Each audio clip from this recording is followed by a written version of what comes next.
क्या कभी किसी ने सोचा कि काला पानी की सजा भुगत करके मां आजादी की जंजीरों को तोड़ने की तपस्या करने वाले उन वीरों में कौन किस जाति में पैदा हुआ था? क्या कभी किसी ने चर्चा की? भाइयों बहनों, आजादी के आंदोलन में कौन जाति थी, कौन जाति नहीं थी, किस जाति के नेता के साथ कौन था, ये न कभी किसी ने चर्चा की, न ही किसी को पता था। सभी ने एक ही बात कही, भारतीय होकर, एकजुट होकर अंग्रेजों का मुकाबला किया और भारत को सैकड़ों वर्षों की गुलामी से मुक्त किया। किया कि नहीं किया? आजाद हुआ कि नहीं हुआ? सबने अपने आप को भारतीय कहा कि नहीं कहा? हर एक के दिल में मां भारती थी कि नहीं थी? भाइयों बहनों, उस दौर में सब आजादी के दीवाने थे, सब स्वराज के लिए लड़ रहे थे। अब आज भी आजादी के 70 साल के बाद, और जब हम आजादी के 75 साल मनाने वाले हैं, ये चुनाव आजादी के 75 साल के पहले का आखिरी चुनाव है।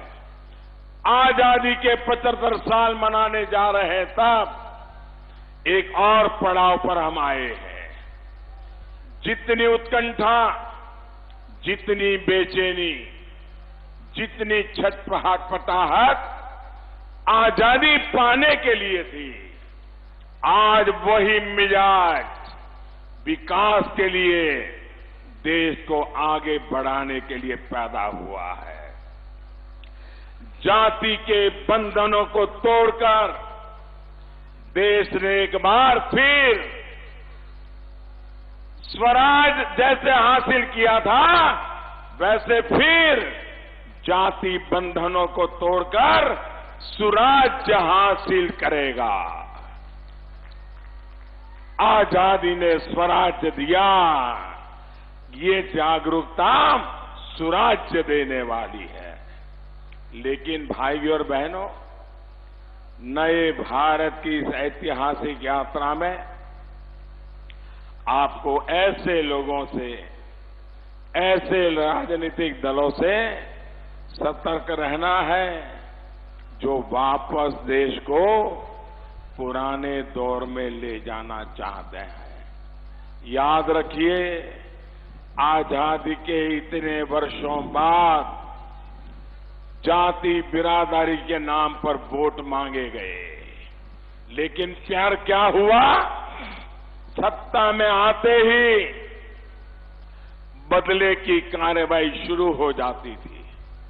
राजनीति की इस मॉडल ने सिर्फ व्यक्ति व्यक्ति में ही भेद नहीं किया, क्षेत्रों के आधार पर भी भेदभाव किया।